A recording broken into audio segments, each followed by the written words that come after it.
Lowe's knows laundry day should be easy. Achieve maximum versatility with a dryer door that swings open either way, making load transfer from washer to dryer a breeze. Plus, with LG ThinQ, save time by controlling your washer remotely. Shop LG, America's most reliable line of home appliances, today at Lowe's. Based on independent reliability surveys 2021 to 2024 and select major appliances as compared to competing manufacturers offering full appliance lines. See associate for more details. Selection varies by location. While supplies last. Exclusions apply. Valid 6/18 through 7/9.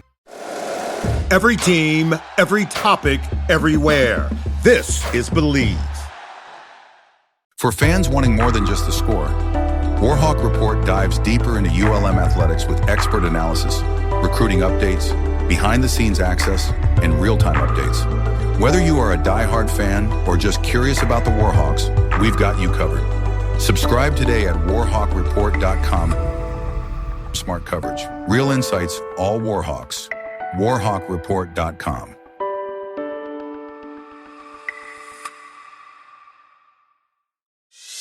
Doesn't matter if you were an Indian or if you're a Warhawk. The ULM mention is the greatest. You'd hope for the best as a ULM fan, but this is Bleav in the Warhawks podcast with hosts Dusty Thibodeaux and Chase Regian. Chase, you always have such great insight. Tibbs is going to bleep it all. What are these guys always talking about? we talk a lot about food on this podcast, and I'm going to continue to do so. Really, really appreciative of the people and the community and the way that they've backed us up. Nailed the introduction, by the way. Awesome. Thanks, I love Fish. it. Chase, it was a great episode last week talking with State of Atlanta about the Georgia State Panthers. It was a lot of fun. It was a good long episode. What'd you think of it? Oh, I think I've learned that Georgia State really hates Georgia Southern, and that's good to know. You know, you assume so with an in-state institution versus another. Those guys were a lot of fun. I really enjoyed their time, and they really love Atlanta, which is lost completely on me. So, other than your alma mater, what other schools do you hate? I hate Lafayette. I hate what a bait of a question, by the way. I hate Lafayette. I hate Tech. I hate who else? LSU, of course. Southern Miss. I don't know why. Maybe it's the Brett Favre thing. Really just chaps me a little bit. Most of the West opponents, but the East usually pretty cool, except Georgia Southern. I got kicked out of that game, so I don't really like those people either. That's what happens when you try to fight the world. Yeah, don't fight people in football. A team that doesn't have to fight very much because they are the breadwinners, the Harvard of the Sun Belt. Love the Texas of the budgetary athletic department. The purple and gold. James Madison with Fun Belt Podcast's own Shane Mettlen and the Daily News Record, and his boss, Catie Harper, joins us. Shane, Catie, welcome in. Thanks for having us. Shane, I just realized that people are going to get the false impression of see Catie Harper and think this is Jeremy's other half. Oh, never dawned on me. But yes, we do know a couple Harpers, don't we? I like to say that JMU's wide receiver coach and I are family too, because he's a Justin Harper. Craziness. Cool. So we look back to last year. No one believed it when I told Shane, Catie, I'm sure you heard about it from Proxy when he was making fun of me, that it's not easy to go to Fun Row and win on the Bayou. James Madison, weird things happen. It allows the Warhawks to escape with a huge win there on home. What did you see out of that game, and how did James Madison kind of take that and pivot into having a great rest of the season? Yeah, it definitely wasn't maybe what any JMU fan was expecting. And I think when you kind of mention it, getting down there is not necessarily easy. I mean, even getting to Harrisonburg sometimes isn't easy. So it was definitely a trip for them. But Shane and I have talked about it quite a few times as we sit down to usually do our podcast. I had told him that after media day last year and listening to Bryant Vincent and his kind of talk, I was like, I think I'm ready to run through a wall for this guy. And I've never seen him before. So once I was covering the game from Harrisonburg, and when they showed the clip of him in the locker room, I'm like, oh, this could be a pretty inspired team coming out onto the field. And it was. And I think that game. They responded well in the weeks following, but I think some of the issues that came from that game reared their ugly heads again later in the season when they played App and when they played Marshall. But they definitely, that was one that I just still remember talking to some of the guys, and that one stuck with them for a little bit. They did not like losing to ULM at all. Yeah, it kind of ended up being a trend in their losses where, similar to ULM, they could start fast and not really finish those games. Like Catie said, App State, Marshall, that was the way their losses tended to go. And, for better or worse, that was a little bit of a harbinger of things. You could see that their offense could be explosive at times, which it was early in that game. But then, like I said, I don't know whether it was adjustments or lack thereof or just wearing down at times. But, that was a little bit, I guess, almost a season in a nutshell where, you saw as good as they could be and then like what could be kind of the trip up for JMU. No game this year between the Warhawks and the Dukes. But what can we expect as we look across the aisle in the East from James Madison this year? I mean, they have a lot of guys coming back of a day, the running back, as well as Alonzo Barnett at quarterback. I mean, those two guys alone, and then you add the mystery man that may or may not have set bridges on fire, Matt Sluka from UNLV transferring in. What did we learn about the Dukes over the spring? Yeah, this team right now is just kind of scarily deep across the board, whether it's on offense or defense. We're all still kind of sitting here right now and wondering, is Alonzo Barnett even going to be an option when fall camp starts at the end of next month? It's been pretty mum on the severity of the injury. When we've been told that he's ahead of schedule in his rehab, we've been told he's on schedule in his rehab. So we're still not 100% sure of where that is going to take us in about a month or so. But, you look at just quarterback alone, even Sluka, and then Camden Coleman, who's coming in from Richmond. He is kind of what you would expect a complete quarterback to be. He's built like a quarterback. He can throw the ball, has a lot of a higher completion percentage than Sluka, and can run, not the same way that Sluka obviously can and has shown that he can. So looking at that group alone is already deep. And then I think all of us around the program over the last several months weren't necessarily sure if this running back room was going to hold through the spring portal just because of how deep it was. With Iowa Day going down last year, you had, George Pettaway really shouldering the load and Wayne Knight having a breakout season. And this group stayed strong and they're all back. And then they added more guys to it because why not? Once the portal opened in the spring. So it's just, this group it's deep, and it's going to be interesting to see how much rotation this coaching staff uses throughout the season, because it's something they liked to do last year. And I think with how many players they have this year, it's going to be something that they need to do this season. Yeah, the quarterback situation, I've been struggling to try to remember or find any schools ever had a quarterback situation quite like this one, where you bring back a guy who put up big numbers last year in Barnett, but obviously he gets injured on the last play of the regular season for him. And you don't really know if he's going to play at all this season, if he'll be ready week 1, week 4. Like it's a mystery, like just where he is in his recovery. And so, they get commitments very close to each other from two guys who you would think were coming in with the expectation of competing for a starting role in Coleman and Sluka. Not to mention during spring, they had Billy Atkins, who quarterbacked them to the bowl victory.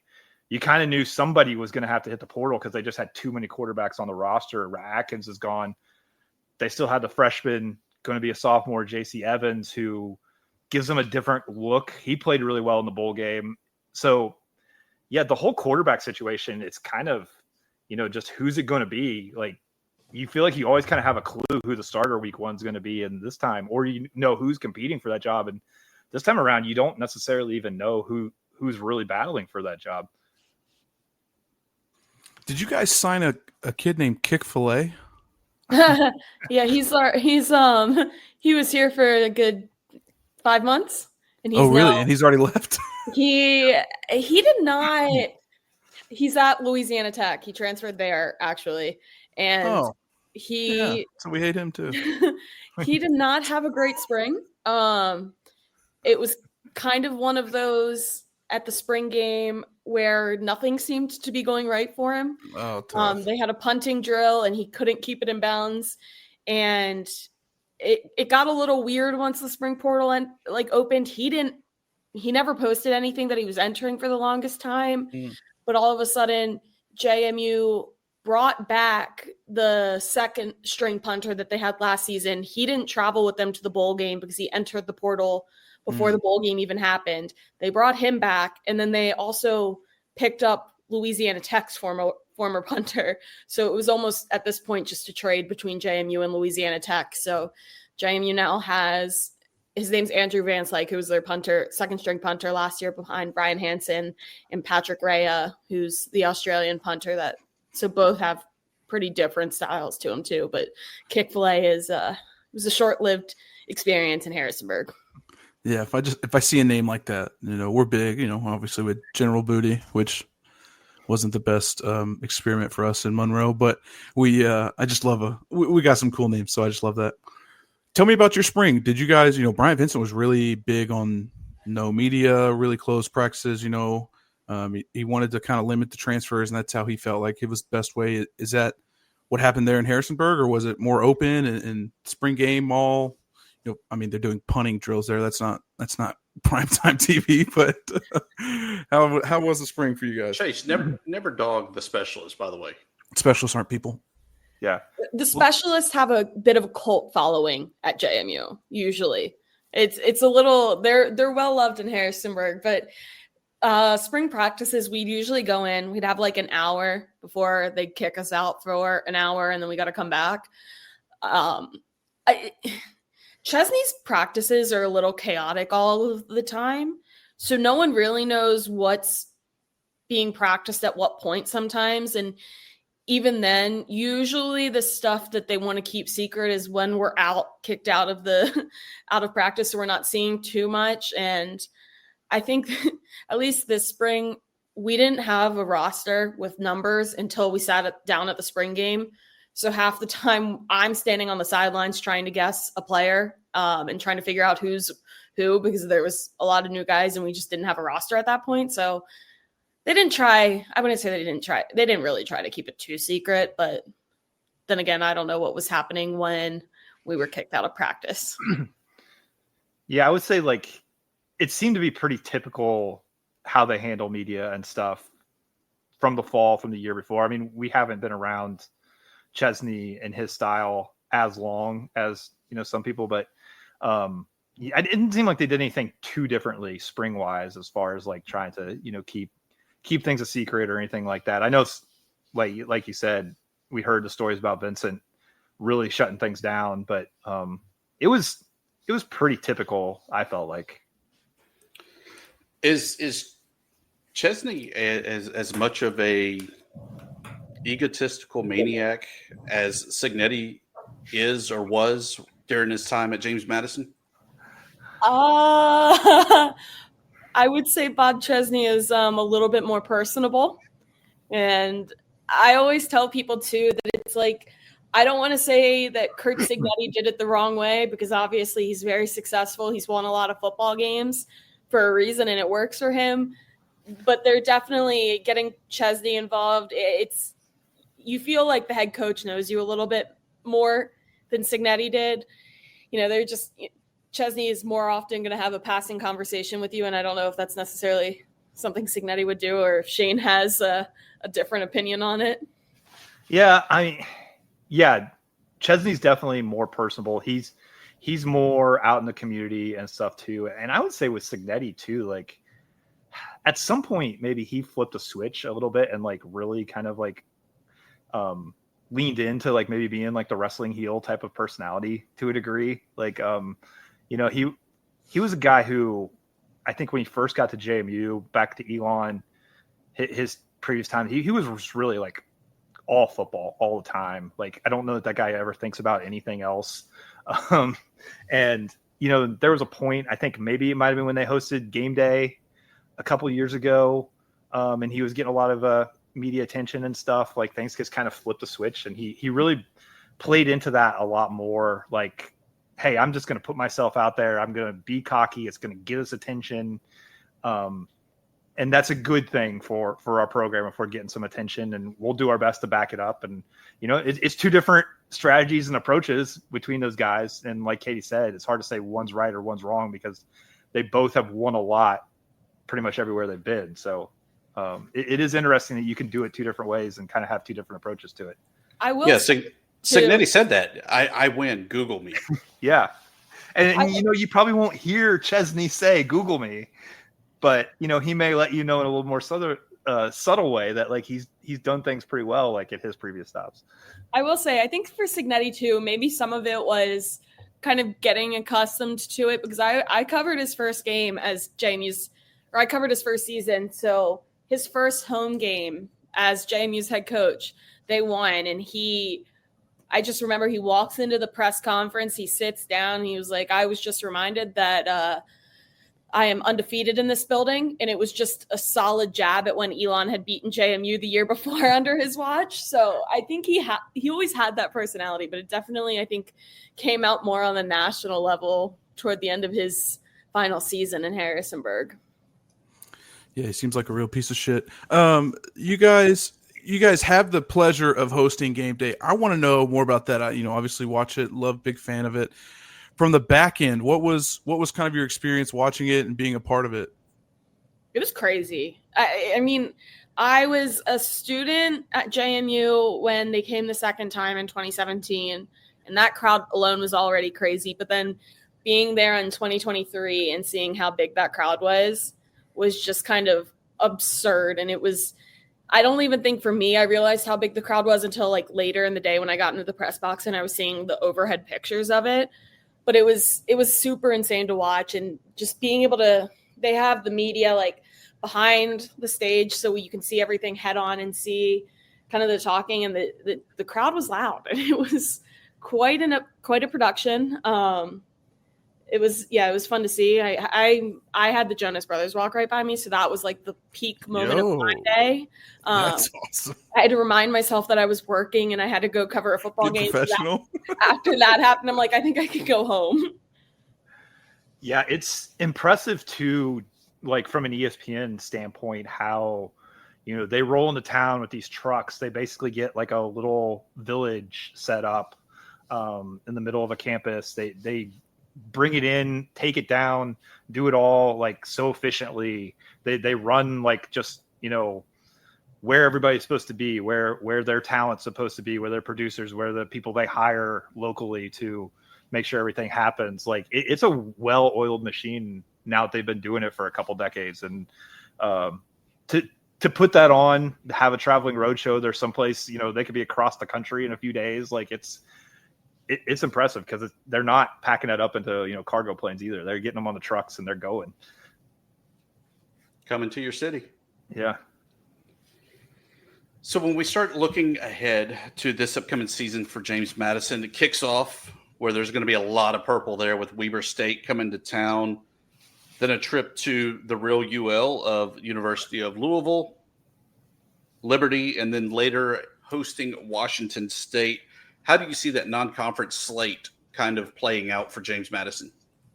It's an insanely good non-conference slate. I think some of the current students obviously don't understand that opening game. They're going to think, oh, FCS program, whatever. But there's some bad blood between JMU and Weber State with some of the games that JMU beat them at in the FCS playoffs with some last-second field goals. So keeping them from the national championship game. So there's at least a little bit of a small rivalry for that one. So that's a pretty exciting game to at least just get the season started with.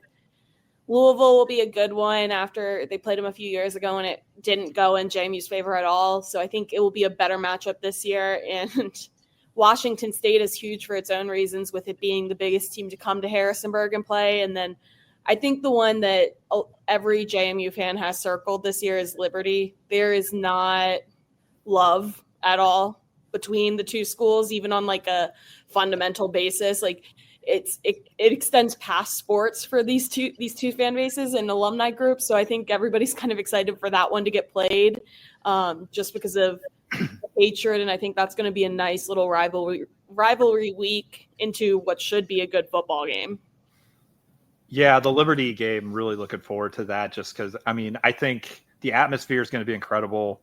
I wouldn't be surprised if the stadium is fairly close to 50-50, because it's not a far drive from Harrisonburg to Lynchburg for that game. And, for a lot of JMU fans are coming from Richmond or somewhere, it's just as close to go to Lynchburg. So I think it'll be a good crowd, a mixed crowd, hopefully hopefully a spirited but civil crowd, because like Catie said, fan bases don't really like each other.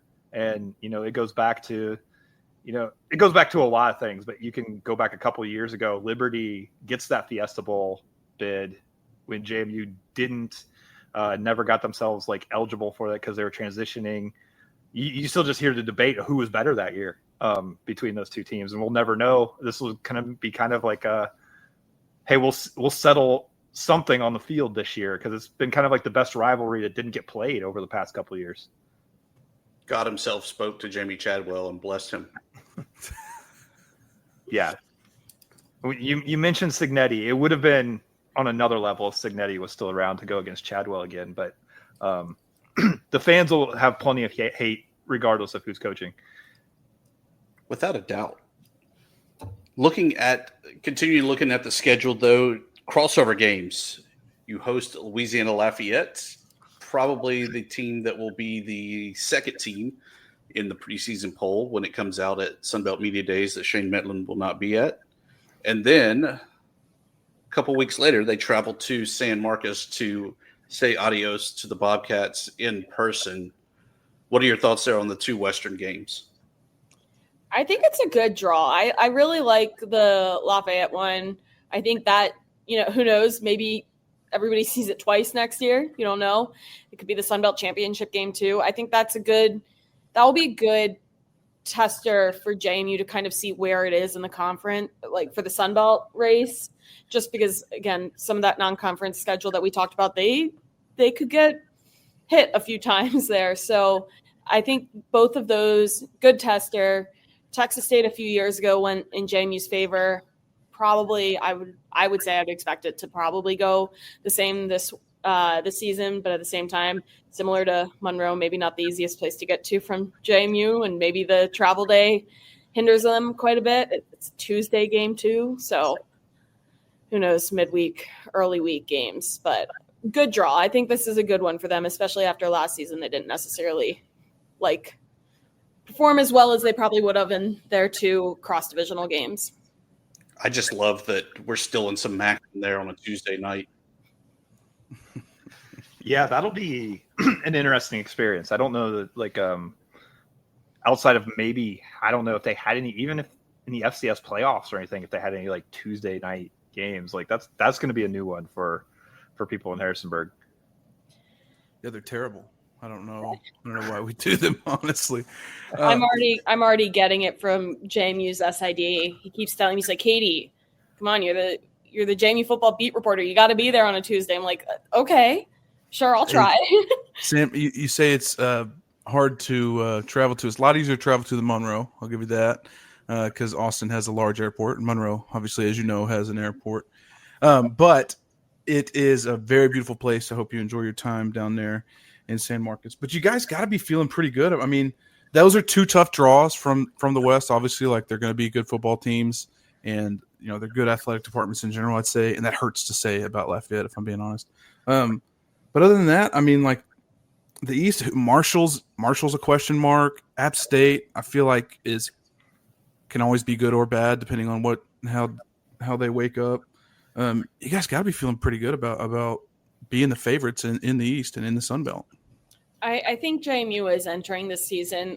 I don't know how many players and coaches are thinking of that they're probably going to be the favorites, but when you look at what this roster is right now, it's hard to ignore that this team should be a conversation to have quite a few wins at the end of the year, potentially being in the conversation of if it's the top G5 team when the college football playoff selections start coming into question a little bit more. But this group, they lost some guys, at the end of last season. They lost Eric O'Neal on as a defensive end. They lost Kyrie Mans because he graduated, and you think, those are massive losses.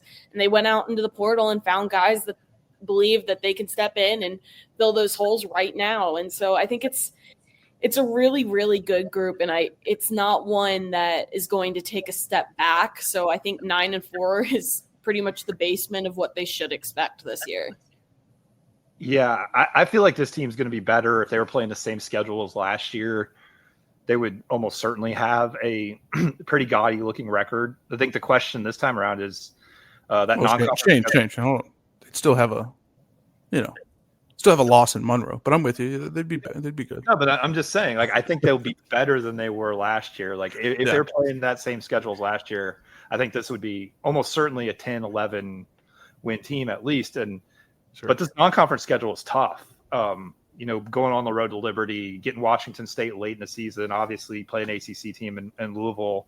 Some losses could happen there, and then you look at that Western, that cross division thing. At the very least, they're not going to be, if they can win games and it comes down and they're in that discussion for the Sun Belt Championship and the G5 spot in the playoff, at the very least, you're not going to be able to say, well, they ducked people, they didn't play a tough schedule. Very true. They're gonna have those opportunities to prove themselves, but it's one of those situations where they may be a better team but still take a couple losses this year. I mean, I was in Bob Chesney's office a couple of weeks ago with some other media members, and even after we kind of finished up everything, Chesney was like, yeah, this schedule next year, it's something. So it's one that's definitely going to test them. And I think with the players that they brought in, and even looking at, someone like Dean Kennedy as their offensive coordinator, where you saw some of those issues last year where the offense stalled out late in games. I mean, he's now entering his third season as an offensive coordinator. So the time and the experience is only going to help him more as it goes by, because I think that was lost on some people last year, that he was really only in his second season as the play caller, as the offensive coordinator. So I think everybody is just continuing to get better on the coaching staff and on the roster. Yeah, well, I'll say it's nice to have an offensive coordinator. We're going into year 2 of no OC. We'll see how that goes here on the Bayou. Now Tibbs left. I don't know. We talked about past. We talked about future. I'm here. Oh shit! Sorry, Tibbs. Go ahead. You got any other questions for him? No, you just write me off. It's fine. Go ahead. I can't see your face. How do I know you're there? You've been dropping off every now and then. It's the Chase Reagan show. Still can't see your face. There we go. I don't know what's going on. I'm glad we're not sponsored by Comcast, because I would have to tell them that they suck.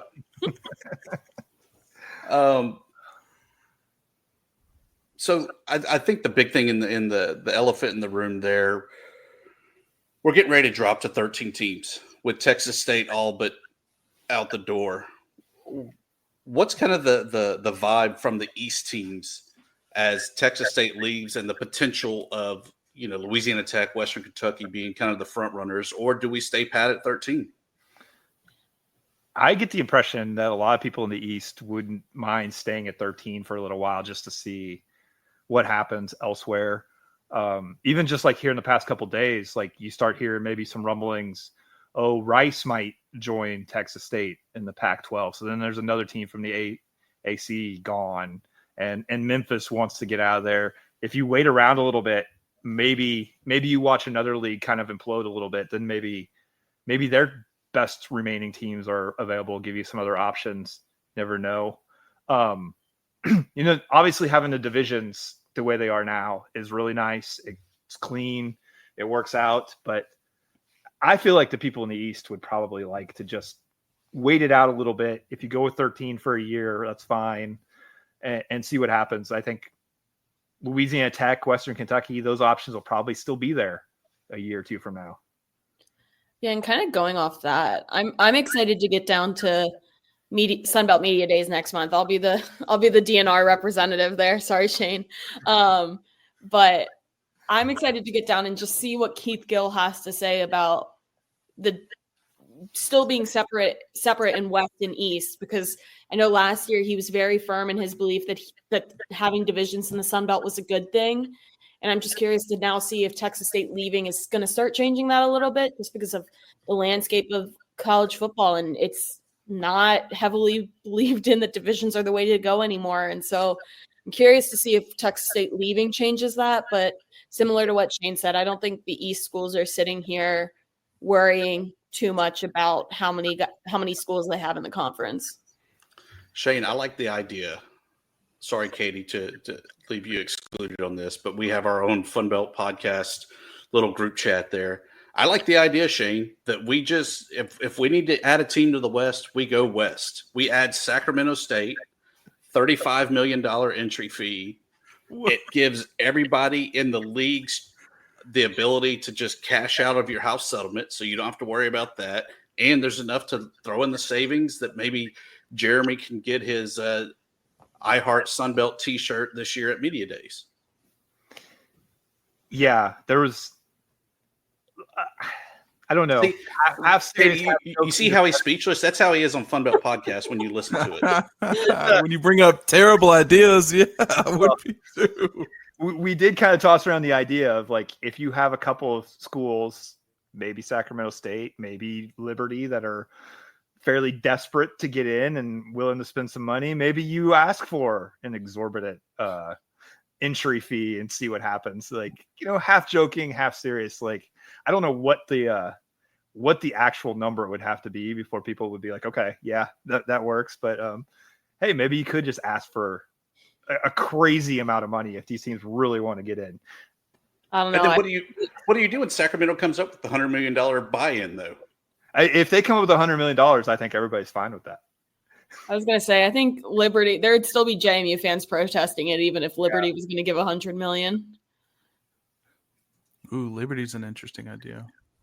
Yeah, I think we're just, as ULM fans, we just would love, Tech there, because you want to talk about, you're talking about a school where it cost $1 million to travel to rather than driving 30 minutes down the road in a bus and sleeping in your own bed at night. But I completely understand from my perspective, just wait to see what happens. As a ULM fan, I'd love to see Louisiana Tech join, but and as a JMU, I can't say JMU hater because I don't hate you guys. I just hated you guys for a week this year. I'd love to see Liberty because I love those rivalries like that. I don't know if I'm going to be completely honest with the amount of JMU alums that I have in my life after going to school here and now working as the beat reporter. I don't know if they would survive a JMU Liberty game every single year. What a weird school to hate, guys. Like, you hate one of the most religious schools in America.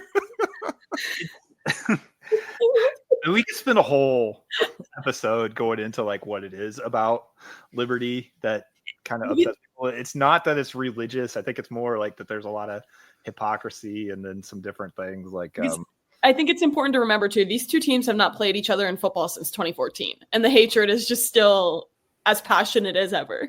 I'm down for that. Yeah. Get you all a few more game days. That'd be pretty cool.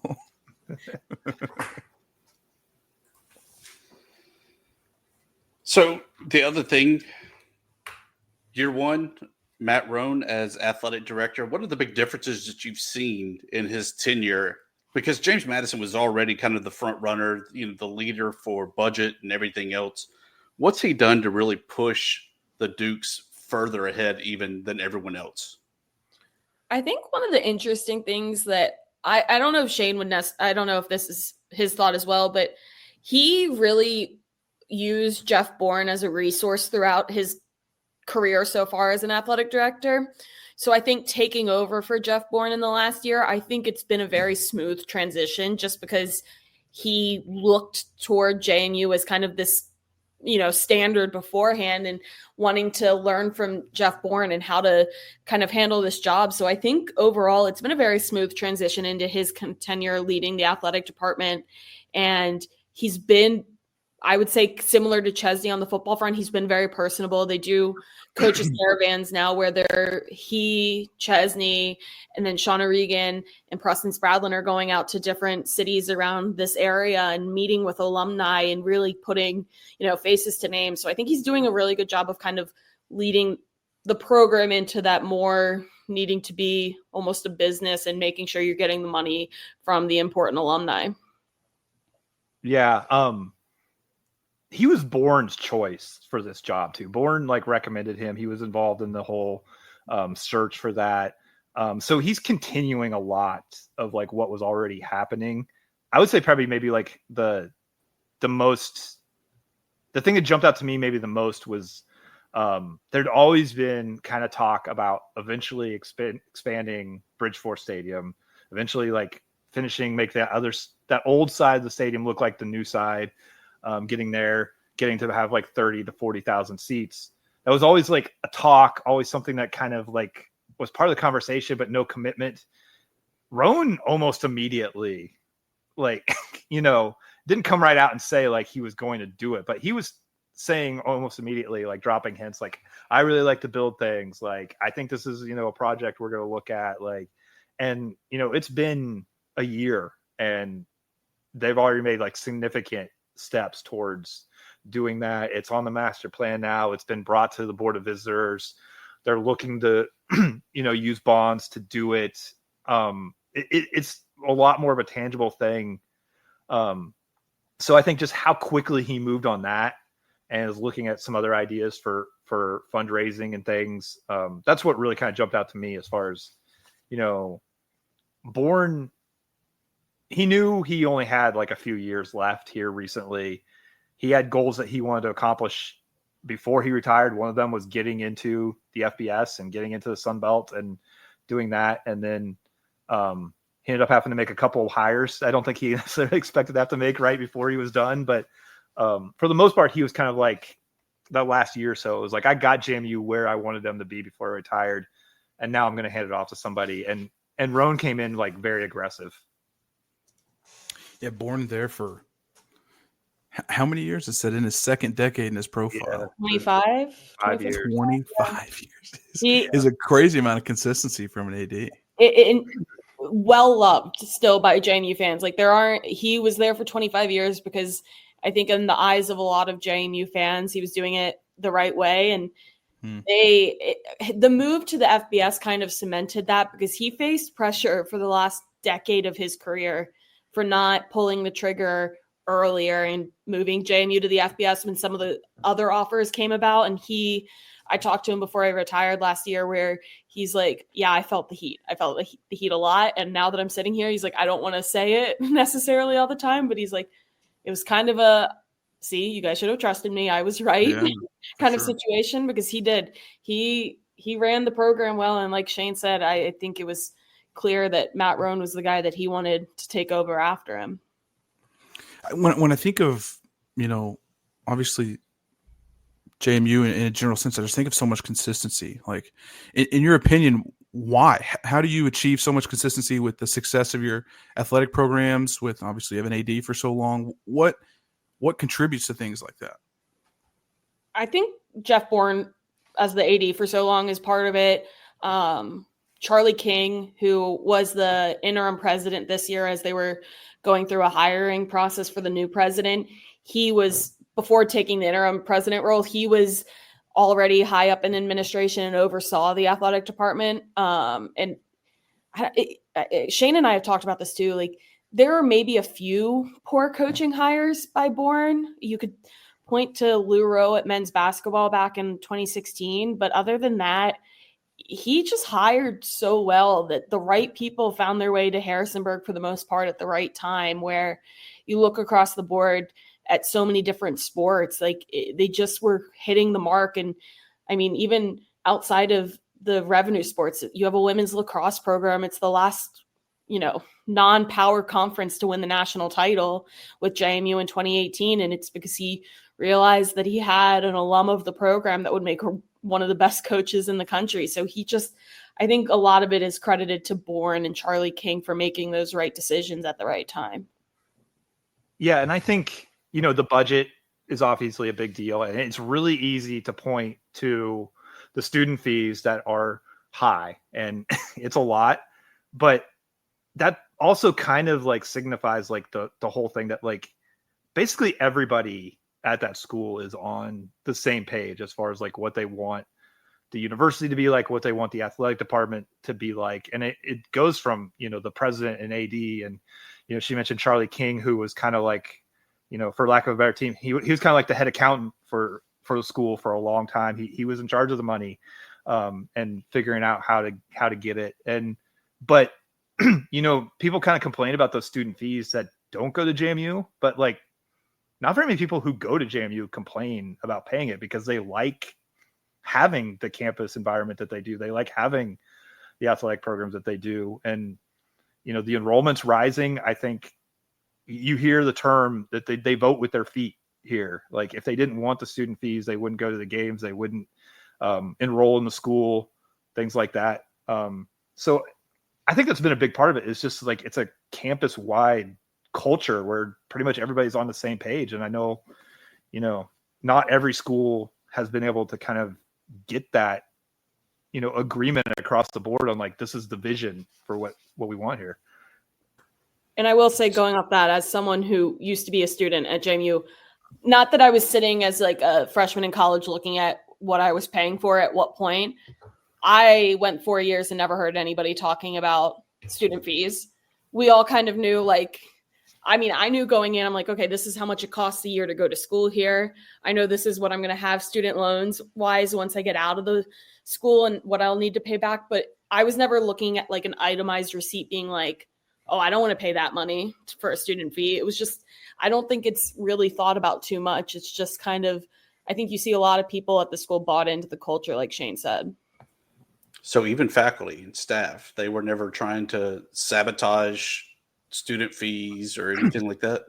I mean, it's never 100% anywhere, right? I mean, you always have some people who, are like that, or, a small percentage of the students, a small percentage of the faculty and stuff like would say like, why isn't this money going somewhere else? But, I'm not sure it's like just an apples to apples. I don't think if you like said, okay, we're reducing the student fee by, 50%, that 50% then just automatically goes to, the science department or whatever they might want it to be. So yeah, I mean, there's always some maybe grumbling somewhere, but for the most part, it's hard to find people who aren't pretty excited about just what the school is. And especially people who remember it being Madison College in the early 80s, which, going from D3 to D1 and, not even having a football team, before the late 70s and stuff. It's, I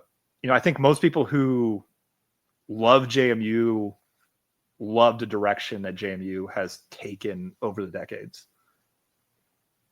And the athletic department too, it's really helped with some brand recognition. And I know I had heard conversations, and I've had conversations when I was, still in classes and all of that maybe there were, a select few students that were mad about the student fees and what they were going toward.